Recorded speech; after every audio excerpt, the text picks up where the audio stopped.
I remember the exact moment everything started to fall apart, not with a bang, but with a heartbeat.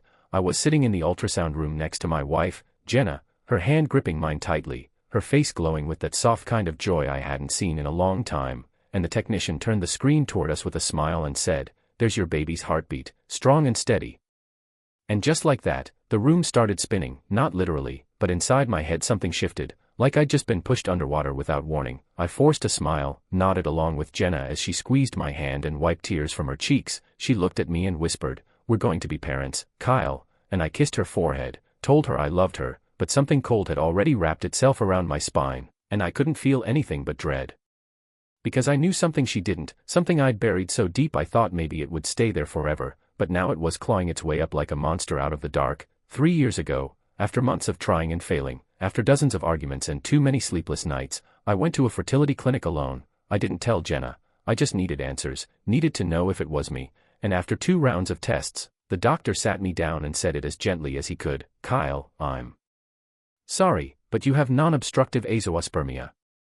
0 sperm count," he said. "Natural conception was not possible, maybe with a donor, maybe with some rare surgery that might give us 1 or 2 viable cells, but the chances were slim, almost non-existent." I didn't know how to tell her, so I didn't. I thought maybe it didn't matter anymore, maybe we'd adopt or find peace another way, and then the trying stopped, and life moved on, or so I thought. But now she was pregnant, and I wasn't the father. I didn't say anything that day. I held her hand and nodded and pretended to be overwhelmed with joy, when really I was trying not to throw up. I waited until we got home, until she was in the shower humming some lullaby under her breath, and I sat on the edge of our bed, staring at my phone, my thumbs hovering over the keypad like they knew what I was about to do but didn't want to be part of it. I searched for my old login to the clinic's portal, dug up the old emails, pulled up the test results just to make sure I wasn't imagining it, and there it was, in black and white, no viable sperm detected, 3 different doctors, 3 separate tests, no room for doubt, no miracle mistake. I closed the laptop and sat there, heart pounding, every breath burning in my chest. I thought about confronting her right then, asking her who he was, how long it had been going on, but then I looked at the door, heard the water running, and I just couldn't move. I couldn't bring myself to destroy everything in a single moment. Instead, I started watching, quietly, carefully, like a detective in my own home. I paid attention to her schedule, the way she reacted when certain names came up, her text notifications, the way she'd sometimes smile at her phone and then look guilty. I wasn't proud of it, but I needed to know, because if I asked and she lied, I'd never trust her again, but if I found the truth myself, maybe I could survive it. The first thing I noticed was how often she mentioned my brother, Darren. She'd always gotten along with him. Sure, he was charming, funny, a little reckless, but he was family. I never thought twice about it, until I started looking at things with different eyes. She mentioned him more than usual lately, said he'd been helping her with some house repairs while I was working late shifts, said he was being so sweet. At first, I shook it off, told myself I was being paranoid. Darren had always been a flirt, but he respected me. He wouldn't cross that line, would he? But then there was the night I came home early, unannounced. My phone had died and I didn't bother texting, just figured I'd surprise her. When I walked into the living room, the lights were low, and she was sitting on the couch, laughing softly at something on her phone. When she saw me, she jumped, like she'd been caught doing something wrong, and quickly tucked the phone under a cushion. I asked her what she was watching, and she smiled too wide, too fake, and said, "Just some dumb meme Darren sent me." Something about the way she said his name, like it slipped too easily off her tongue, made my stomach twist. I didn't say anything, just nodded and went to the kitchen, but my hands were shaking when I opened the fridge, and I knew, in my gut, something was off. That night, after she went to bed, I stayed up staring at the ceiling, trying to convince myself I was losing it, that I was seeing patterns where there were none, that Darren would never betray me like that. But the next day, I did something I never thought I'd do. I waited until Jenna was out for her prenatal yoga class, and I took her phone, my hands trembling so badly I almost dropped it. I didn't even know her passcode, but on the 3rd try, it opened, my birthday, of all things. I went to her texts first, scrolled past the usual chats until I saw his name, Darren. And then I stopped breathing. There were dozens of messages, not all of them recent, some going back months, some flirty, some innocent, but then there was one from 2 weeks ago, right around the time she would have conceived, that said, "Last night was a mistake, we can't do this again." And his reply, "I know, but I don't regret it, I never will." My hands went numb, the phone slipped from my grip and hit the floor, and I just sat there, staring at the wall like I was paralyzed. It all made sense now. the secret looks, the late-night texts, the nervous smiles. My wife was pregnant with my brother's baby. I wanted to scream, to smash something, to go to his house and punch him in the face, but all I could do was sit there, sinking deeper into this unbearable silence, this betrayal so big I couldn't even wrap my head around it. And the worst part, the part that still haunts me, was that I didn't feel anger first. I felt grief, deep, raw, gut-wrenching grief, like I'd just lost something I didn't even realize I was holding onto, my family, my marriage, my trust, all of it. Gone. And I didn't know what to do next. I didn't sleep that night, not even for a second. I just lay there beside her, staring at the ceiling in the dark, listening to her breathe, wondering how someone could be so close and yet feel a million miles away. She looked so peaceful, her hand resting on her belly like she was already protecting the life growing inside her, and I hated myself for still loving her in that moment, even after everything I'd read. The next morning I went through the motions like a ghost, made coffee, nodded when she kissed my cheek, forced a smile when she said, "Don't forget your dentist appointment later," and I wanted to scream, "How can you pretend nothing happened? How can you sit there like you're innocent when you've torn my entire world apart?" But I didn't say anything, because I didn't know what I'd do once the truth was out. I didn't know if I could handle the explosion. I didn't even know who I was anymore. All I knew was that I needed answers, real ones. I couldn't just rely on a few texts and get feelings. I needed something undeniable, something that would destroy all doubt, and that meant one thing. A paternity test. I looked it up online, saw there were ways to do it non-invasively during pregnancy. I called one of the private clinics and asked every question I could without giving away too much. The woman on the phone told me it would cost more than I was comfortable with, but at that point, I would have emptied my bank account just to know the truth. I told Jenna I wanted to do some advanced prenatal screenings, said I'd read about certain genetic tests that could help prepare us better. She didn't question it much, just nodded and said, "Anything for the baby," and I felt sick when she said that, because every time she mentioned the baby now, it felt like a knife twisting in my gut. She agreed to go to the appointment, and I made sure it was a place that specialized in discreet paternity testing. We sat in the waiting room making small talk like everything was normal, and I wanted to reach out, to hold her hand and ask her why, ask her how long she'd been lying to me, but I was too afraid of the answer. When the nurse came in, Jenna smiled and stood up, said, "Let's go make sure our baby's healthy," and all I could think was, our baby. Those words used to mean everything to me, and now they sounded like a cruel joke.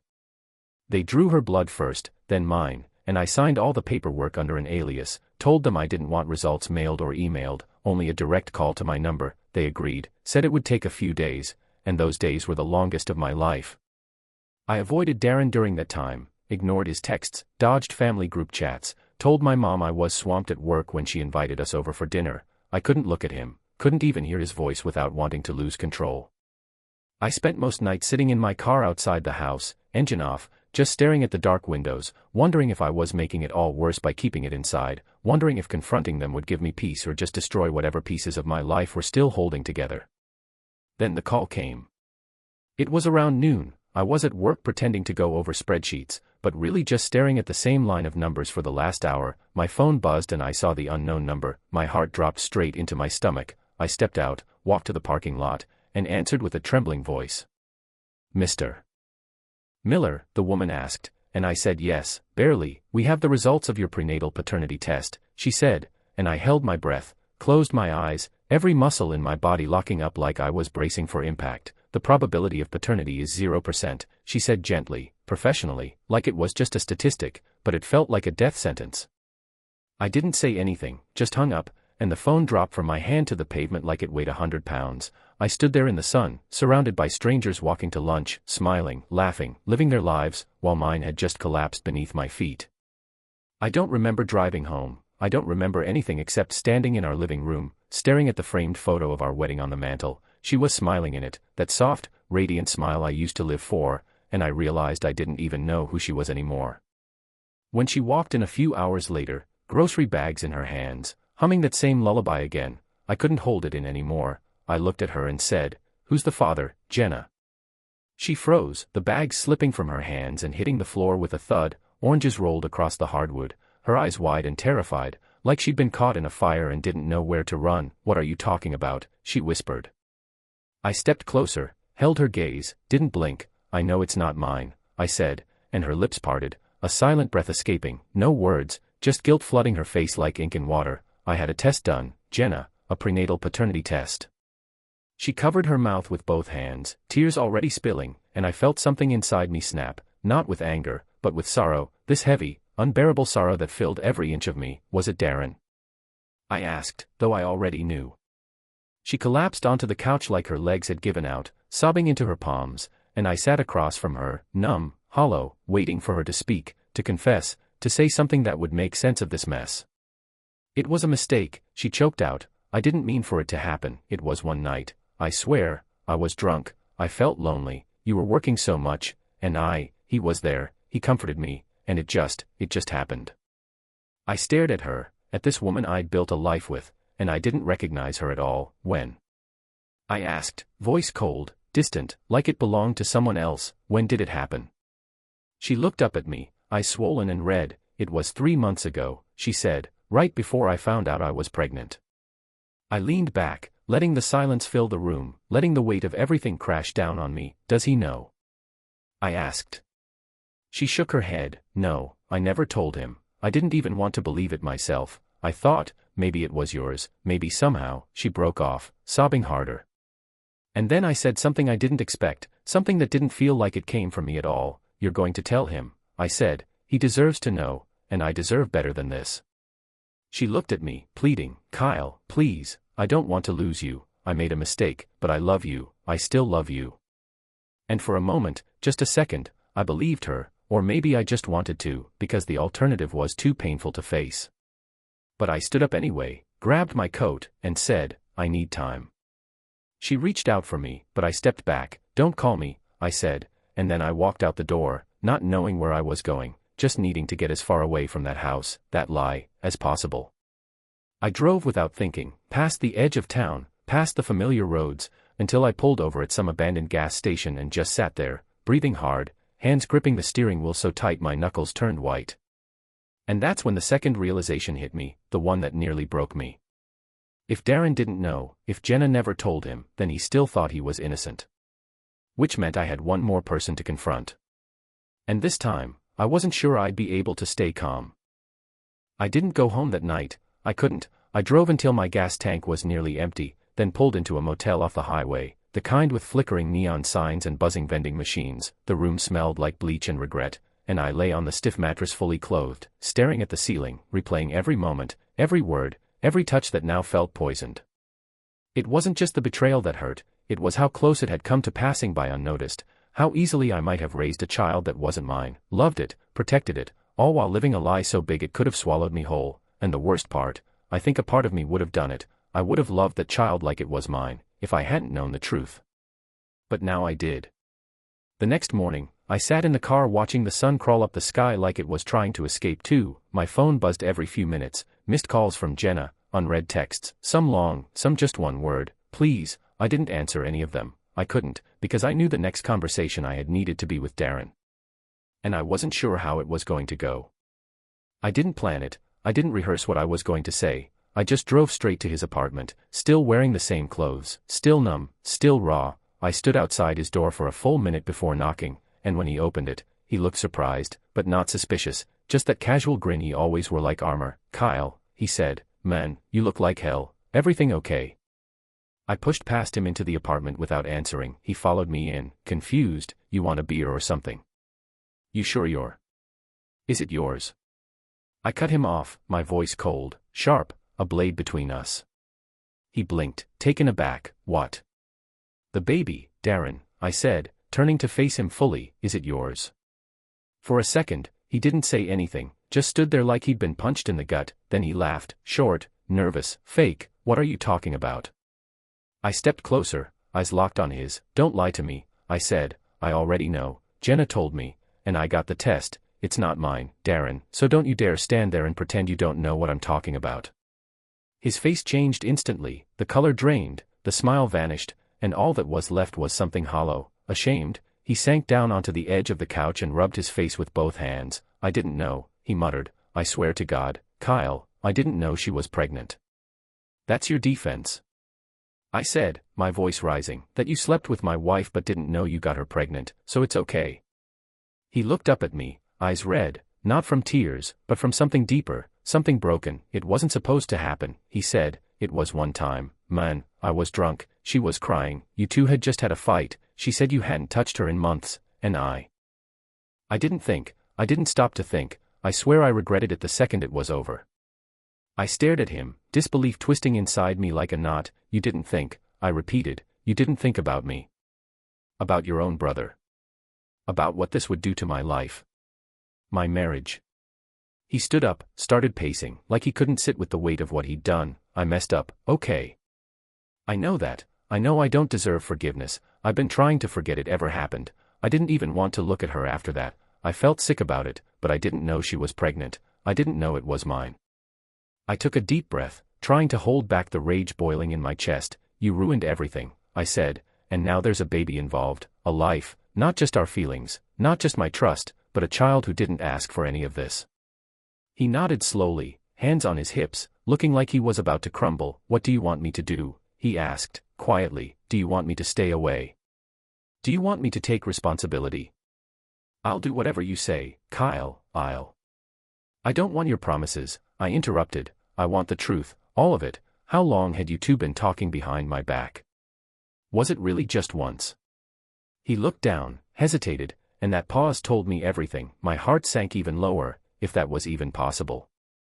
Darren, I said, don't lie to me again. He sighed, finally meeting my eyes. It started a few weeks before that night, he said. It wasn't physical until then, but we were texting a lot. She told me things she wasn't telling you, stuff about how distant you become, how she felt alone all the time. I didn't realize how deep it was getting until it was too late. I shook my head, my jaw tightening. So you were her emotional backup, her comfort, her escape, and you thought what? That it was okay because I was working late. Because I was stressed out trying to hold our life together. He winced, like I'd hit him. I didn't think of it like that, but yeah, maybe I convinced myself you didn't care anymore. Maybe I was just selfish, or lonely, or stupid, I don't know, but I never meant to take her from you. But you did, I said, my voice cracking for the first time. You didn't just sleep with my wife, Darren, you fathered her child, and now everything I thought I knew about my life is gone, and I have no idea what the hell I'm supposed to do now. The room went quiet after that, both of us breathing hard, standing in the wreckage of our family. The silence felt heavier than anything either of us could have said, like a funeral with no words, just grief and disbelief. Finally, I turned to leave, but he grabbed my arm, his grip shaking. Kyle, wait, what are you going to do? I looked at him, really looked, and saw the fear in his eyes, not fear of me, but fear of what came next, fear of the unknown we were all standing in now. I don't know, I said honestly, but I'm not protecting either of you anymore. I walked out, this time without slamming the door, because I didn't have the strength for anger anymore. All I had left was emptiness, a hollow chest where my heart used to be, and 1,000 questions I didn't know how to answer. That night, I stayed at a friend's place, someone I hadn't seen in a while. I told him I needed space, no questions, and he gave me a spare key and a quiet room and said he'd be in the other end of the apartment if I needed anything. I sat on the floor in the dark and thought about the child, the innocent soul growing inside the woman I used to love, a child that would carry my brother's blood but not mine. And I wondered if I could ever look at that baby and not feel this ache, this betrayal echoing in every heartbeat. And I thought about Jenna, the way she cried when I confronted her, the way she said she loved me, and for a second, I wondered if love was enough to survive something like this, if it ever had been. Then I remembered all the times I stayed up late trying to figure out how to fix our marriage, all the times I begged her to talk to me, to let me in, and how she always smiled and said everything was fine, while slowly pulling away behind the scenes.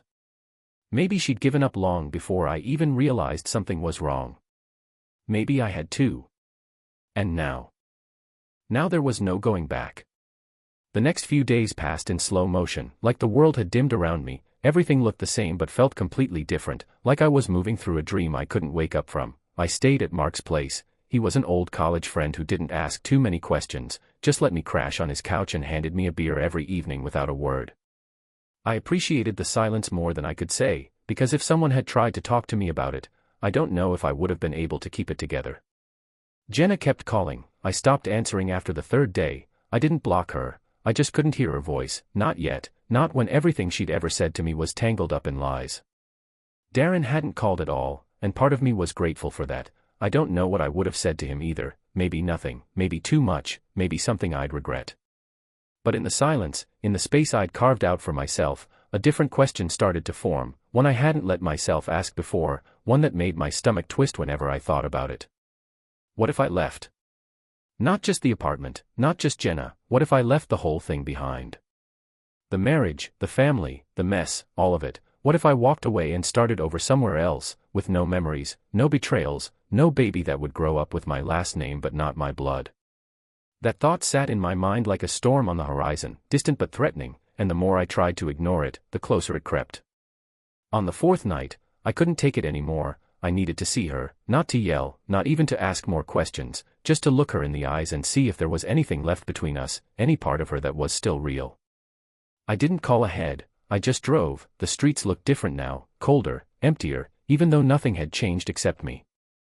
When I pulled into the driveway, I sat there for a long time, staring at the porch light glowing in the dark, the same one I used to see and feel safe, the same one that used to mean home. Now it just reminded me of what I'd lost. She opened the door before I even knocked. Maybe she'd heard the car, maybe she'd been waiting. Her face was pale, tired, eyes red and swollen like she hadn't slept since the last time we spoke, and for a brief second, we just stood there in silence, staring at each other like strangers. Then she said, "Come in," and I did, without a word. The house looked the same, but it smelled different somehow, emptier, like something warm had gone missing. The picture frames on the wall felt like lies now, frozen smiles that didn't mean anything anymore. "I made tea," she said softly. "Do you want some?" I nodded, not because I wanted tea, but because I didn't know what else to do with my hands. We sat across from each other at the kitchen table, mugs in front of us, steam rising into the space between us like a ghost, and for a long time, neither of us said a word. Then finally, she whispered, "I'm sorry, Kyle, I am, more than you know." I looked at her, her fingers wrapped tightly around the mug like it was the only thing keeping her grounded. "Why him?" I asked, my voice barely above a whisper. "Of all people, why my brother?" She flinched like I'd slapped her, and maybe I had, in a way, I don't know. She said, "It wasn't about him, not really, it wasn't about love or attraction or any of that. I think I was just desperate to feel something, anything, after months of feeling invisible." Invisible. I repeated, confused. I was working my ass off for us, Jenna, for our future. I was exhausted, yes, but I never stopped loving you, not for a second. "I know," she said quickly, tears spilling again, "and that's what makes it worse. You were doing everything right, and I still broke it. I still broke you, and I'll never forgive myself for that." We sat in silence again, and I could feel the weight of her guilt pressing into the air between us, like gravity had shifted and pulled us down with it. "I wanted a child so badly," she said suddenly, her voice cracking. "You don't know how much I cried every time we took those stupid tests, every time the doctor said, maybe next month, and when I saw the positive. For one moment, Kyle, I let myself believe it was yours, because I wanted it to be. I wanted so badly to give you that happiness. But it wasn't yours to give," I said, and my voice broke then too, because even through the betrayal, I understood something I hadn't wanted to. She had been broken too, just in a different way. We both sat there, broken people trying to piece together something that couldn't be fixed, and the saddest part was that I knew she still loved me, and I still loved her too, in some twisted, aching way. But love wasn't enough, not this time. "I'm not sure I can stay," I said finally, and she nodded before I even finished, like she knew, like she'd known for days but couldn't say it herself. "I won't fight you on it," she whispered. "You deserve better than what I gave you." We didn't cry anymore after that. There was no screaming, no slamming doors, just silence, the kind of silence that follows something sacred falling apart. We talked about logistics, about what she would need, what I would pack, how to explain it to friends and family, and we didn't say the word divorce, but it hovered between us like fog. Then I asked something that had been eating at me for days, something I hadn't wanted to face but couldn't leave unspoken. "What about the baby?" I asked. "What are you going to do?" She looked down at her stomach, her hand resting there gently, protectively. "I'm going to keep it," she said. "He didn't ask to be born into this, he didn't choose any of it, and I won't punish him for my mistake." I nodded slowly, a lump forming in my throat. "You're going to tell Darren?" She hesitated, then said, "Yes, I will. I have to. He deserves to know, even if he never wants to be involved, he still has a right to decide that himself." And somehow, hearing that helped, not because I forgave her or him, not because anything was easier now, but because it felt like maybe some kind of truth was finally being honored, even if it had come too late. When I stood to leave, she walked me to the door, and just before I stepped outside, she said, "I still love you, Kyle, I always will." I turned to look at her, and for a moment, I saw the girl I fell in love with, not the woman who betrayed me, not the liar or the cheater, just her, vulnerable, lost, human. "I loved you too," I said, "but love doesn't fix everything." Then I walked out into the night, not knowing where I was headed, but knowing I couldn't go back. And for the first time in days, the air felt a little clearer. I didn't go back to Mark's place that night.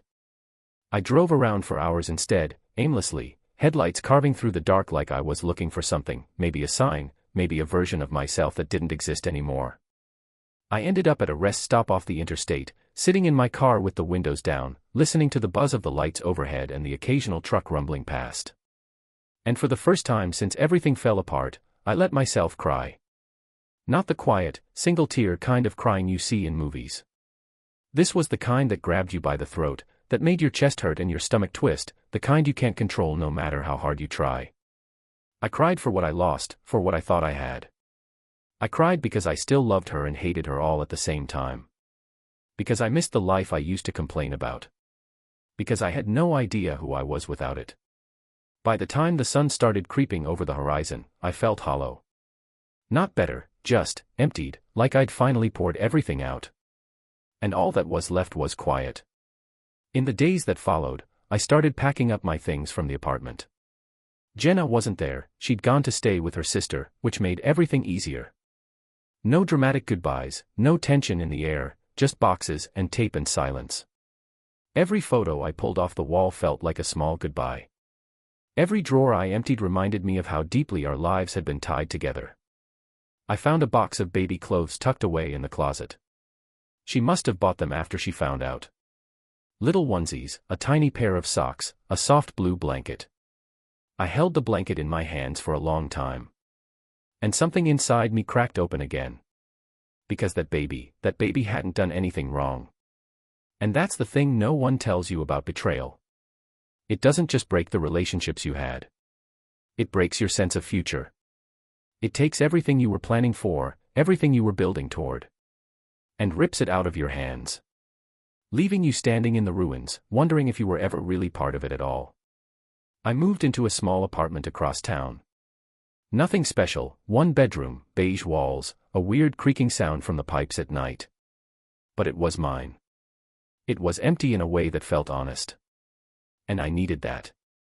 I needed space where nothing reminded me of her, or of us. I started seeing a therapist. I didn't want to, not at first. I thought I could handle it alone, thought I could just muscle through the pain. But something about sitting in that quiet office, talking to someone who didn't know me, who didn't flinch when I said things like, "My wife cheated on me with my brother." It helped. Not because it made the pain go away, but because it gave it somewhere to go. The therapist, Daniel, asked me something in our third session that stuck with me. He said, "What would healing look like for you?" And I realized. I didn't know. I didn't even know what I wanted anymore. Did I want to forgive Jenna? Did I want to confront Darren again? Did I want to be involved in the baby's life? Did I even want to stay in this city? I didn't have the answers. But for the first time, I understood the questions. And that was something. About a month after I moved out, Jenna reached out. Not to beg, not to cry. Just a short message. Doctor confirmed, it's a boy. Due in 5 months. I thought you might want to know. I stared at the message for a long time. I didn't know what to say. Did I want to know that? Did I want to picture her holding a child that wasn't mine? A child with my brother's eyes, my last name. I didn't reply right away. But a few days later, I found myself driving toward her sister's house. I told myself I just wanted closure. But deep down, I think I needed to see her face. To see if I could look at her and not fall apart. She looked different when she opened the door. Tired, softer somehow, her belly slightly visible beneath a loose sweater. She didn't smile, didn't reach for me. She just stepped aside and let me in. The house smelled like cinnamon. There were baby books stacked on the table. And for a second, I could see the life we were supposed to have. The one we'd planned for. The one I'd lost. We sat down on the couch. Not too close, not too far. And she said quietly, "I wasn't sure you'd come." I wasn't either, I admitted. Then I took a breath. Do you know if Darren's going to be involved? She hesitated, then nodded. I told him. He came over. We talked. He wants to be in the baby's life, but not mine. She looked down at her hands. I don't blame him. I looked at her. And for the first time, I didn't feel anger. Just a strange sadness. A grief for everything we could never fix. I'm not coming back, Jenna, I said gently, I think you know that. She nodded, eyes glossy. I know. But, I continued, if you'll allow it, I'd like to be part of his life. Not as a father, but maybe as a presence. An uncle, or whatever he needs that isn't a lie. Her eyes filled with tears, but she smiled. A real smile, small and sad and full of something like hope.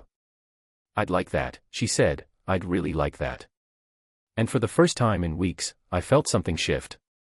Not everything was okay. Not even close. But the idea that something good could still come from all this wreckage.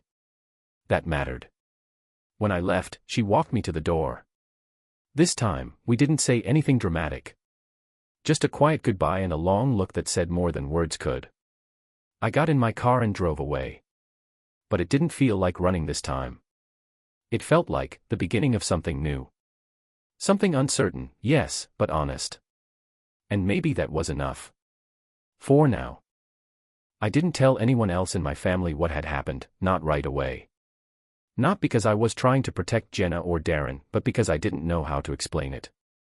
How do you look your parents in the eye and say, hey, your sons destroyed each other over the same woman?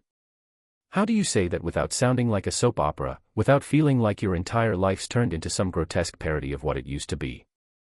But avoiding the truth didn't mean it stopped existing. It just sat there, heavy, humming under the surface, like a fire smoldering under floorboards. I knew eventually I'd have to open that door. But I wasn't ready, not yet. Instead, I threw myself into work.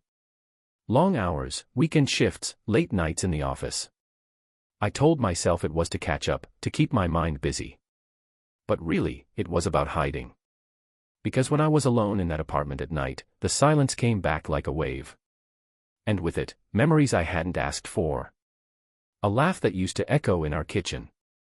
A half-folded laundry basket on the bed. The faint sound of her humming in the shower. Grief isn't always loud. Sometimes it's quiet. A soft ache that shows up when you're brushing your teeth. Or folding a shirt that still smells like a different version of your life. Sometimes I'd wake up in the middle of the night and instinctively reach for her. Only to remember she wasn't there. And then, there was the baby. The son that wasn't mine, at least, not by blood. But the idea of him started growing in my mind like a seed. At first, it was just a shadow, a concept. But over time, it started taking shape. Tiny shoes, a laugh, first steps, a name. I didn't know if I was ready to be part of that world. But I also knew I couldn't pretend it didn't exist. Jenna sent me ultrasound photos sometimes. Never with long messages, just images, and maybe a line or two. Baby's healthy. Heartbeat strong. And every time, I stared at those pictures longer than I wanted to admit. Trying to find something familiar in the outline. A shape, a profile, something I could connect to. One night, I finally called Darren. I didn't plan it, I was staring at his name in my contacts, thumb hovering over the screen. And then suddenly, I hit call. The phone rang twice before he picked up. Hey, he said, voice low, like he didn't know whether to expect a fight or forgiveness. I'm not calling to yell, I said, and I meant it. There was no fire in me anymore, no rage, just exhaustion, and a need to understand something deeper than what he did. I just need to ask you something. He was quiet for a moment, then said, okay. When did it start? I asked. Was it just one time, or? My voice trailed off, unsure if I really wanted the answer. He sighed, the kind of sound that carries shame. It happened twice, he said, once at a party, a stupid moment, and then again a few weeks later when we tried to pretend it hadn't happened. He paused. I ended it, Kyle, I told her it was wrong, I told her it couldn't happen again, I thought it hadn't after that. But the damage was already done, I said quietly. Yeah, he replied, voice cracking, it was. We both sat in silence, just breathing. Two brothers connected by blood but separated now by betrayal. I wanted to hate him. But I couldn't bring myself to anymore. Because hating him kept me tied to the pain. And I was so tired of hurting. I'm going to be part of the baby's life, I said finally. Not as a father, not like you, but as something. He let out a shaky breath. I want to do right by him, Darren said. I know I don't deserve anything, but I want to be a good father. Then be one, I said, don't screw it up. And with that, I hung up. It wasn't forgiveness, not yet, maybe not ever. But it was something. A step toward whatever came next. The weeks passed, and spring rolled in. I started seeing Jenna every couple of weeks, short, careful meetings. We'd sit on a bench outside her OB office or walk slowly through the park. She'd talk about the baby, kicks, cravings, names. And I'd listen, sometimes ask questions, sometimes just nod. We didn't talk about the past anymore. There was nothing new to say, and reopening old wounds didn't serve either of us. One day, she brought up the baby shower. My sister wants to throw one, she said. I don't know if you'd feel comfortable coming, but I'll come, I said, almost before she finished. Not for me. For him. She smiled, touched her stomach. Thank you. The shower was strange. Half the people there didn't know the full story. Some thought I was the father, others avoided asking questions altogether. But I smiled through it, shook hands, brought a gift. A soft stuffed elephant and a handwritten note that simply said, "You're already loved." After the party, Jenna pulled me aside. "I know this isn't easy for you," she said, "but it means the world to me that you're here." "I'm not doing it for you," I said, then softened, "but I'm glad you're okay." She looked like she wanted to say more, but instead, she just nodded. And for once, that was enough. Later that night, I sat alone in my apartment, holding the invitation for the baby's due date. It was coming soon. And I didn't know what to expect. Would I be in the waiting room? Would I meet him right away? Would it feel like closure or like the beginning of something new? I didn't have those answers yet. But for the first time, I wasn't scared to find out. Grief had reshaped me. But it hadn't destroyed me. There were still cracks. Still nights when I lay awake and asked myself how it all fell apart. Still moments when I missed the life I thought I had. But slowly, piece by piece, I was building something new. Not a replacement, not a fix. Just a life. Different. But mine. The night Jenna went into labor, I was sitting alone in my apartment, watching a rerun of some cooking show I didn't care about. I wasn't expecting a call, I didn't think I'd even want to be there when it happened. But then the phone rang, and when I saw her name, my heart stopped. "It's time," she said, breathless, voice trembling, "he's coming." I didn't ask if she wanted me there. I just grabbed my keys and drove. The whole ride was a blur, headlights, red lights, a buzzing in my ears I couldn't shake. I didn't even know what I'd say when I got there. Did I have a right to show up? Would Darren be there too? When I arrived at the hospital, her sister met me in the waiting area. "She's already in labor," she said quickly. "She asked if you could come back, she wants you there." That stopped me cold. I didn't expect that. I thought maybe I'd wait outside, maybe get a text later with a picture. But now I was walking down the hallway of the maternity ward. And my heart was beating so loud I could hear it in my ears. When I stepped into the room, she was already hooked up to monitors. Pale, sweating, clearly in pain. But when she saw me, she reached for my hand. And without even thinking, I took it. "Thank you for coming," she whispered, voice shaking. "I wasn't sure if I should," I admitted, "but I'm here."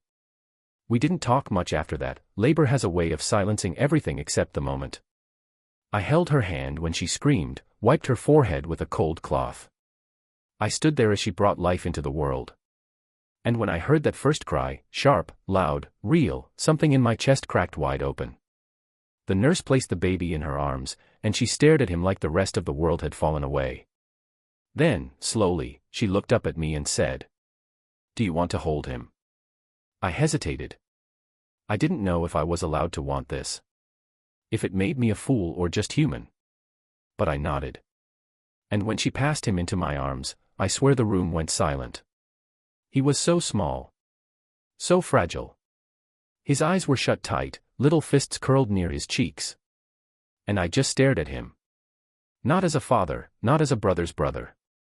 But as a man who had seen his world fall apart and somehow still found something beautiful in the wreckage. "Hey there," I whispered, voice cracking, "you've had a hell of a start, huh?" He stirred a little, made a soft noise. And I felt something I didn't expect. Peace. Not the kind you earn, but the kind that sneaks up on you when you've given up expecting anything good. They named him Miles. A name Jenna picked. She said it meant strength through distance. And somehow, it felt right. Darren showed up later that evening. We didn't fight. Didn't even speak at first. He looked at the baby, then at me. And nodded. Just once. A silent truce. Not forgiveness, but something close. Weeks passed. And I started seeing Miles more often. Not every day, but enough to learn the way he curled his toes when he was sleepy. The soft noise he made when he yawned. I'd sit with him while Jenna caught some sleep. Read to him while he blinked slowly, drifting off in my arms. And every time I looked at him, I felt that same strange calm. A reminder that life goes on, even when yours feels shattered. People ask me sometimes why I stayed involved. Why I didn't just walk away. And the truth is, I thought about it. More than once. But something about Miles, something about the way he came into this world wrapped in heartbreak and still brought light. I couldn't walk away from that. I didn't want to. Jenna and I didn't become close again. We were coexisting, not rebuilding. But it was peaceful. No accusations, no lingering fights. Just two people carrying a history and trying to do something decent with it. One afternoon, she asked me, "Do you ever think about what might have happened if none of it had gone wrong?" I looked at her. And for a moment, I saw us how we used to be. Younger, lighter, still believing in forever. "I do," I said quietly, "but I don't live there anymore." She nodded, like she understood. And I think she did. Because we were both different now. Broken in ways, but also reshaped. There was a night, maybe 2 months later. I was sitting in the nursery while Miles slept in my arms. The room was dark except for the soft blue glow of a night light. And I remember thinking, this wasn't the life I wanted. It wasn't the one I planned. But maybe it was the one I needed. Sometimes, the people who hurt you the most are the ones you love the deepest. Sometimes the wound and the gift come wrapped in the same package. And sometimes, you find purpose in places you never would have looked if your heart hadn't been broken first. I'm not a father. Not in the legal sense, not in the biological sense. But every time I hold Miles. Every time I make him laugh, or rock him to sleep, or calm his cries. I feel like I'm offering him something no DNA test can define. A presence. A promise. A man who chose to stay. Jenna's doing well, stronger than I thought she'd be. Motherhood suits her in a way I never expected. And Darren? He's trying. He visits, he brings diapers and stuffed animals. He looks tired all the time, like guilt still follows him around. But he's there. And in a way, that's more than I thought he'd be capable of. I haven't forgiven him. Not fully. But I don't hate him either. Hate is heavy, and I've carried enough. Now I just want peace. Not just for me, but for Miles. He deserves a world not built on bitterness. So, here I am. 34, living in a small apartment, co-parenting in the strangest way possible. Healing in slow, quiet moments instead of dramatic breakthroughs. And learning, every day, what it means to let go without walking away. Some wounds stay with you. Some heartbreaks never fully leave. But that doesn't mean they have to define you. They just become part of the story. And I'm learning to carry mine without letting it weigh down the rest of my life. I still don't know where this path ends. I don't know what kind of man I'll be 10 years from now. But I do know this. Love, even when it's broken, can still echo through the cracks. And sometimes, what grows out of devastation isn't weakness. It's something stronger. Something braver. Something real. And maybe, just maybe, that's enough.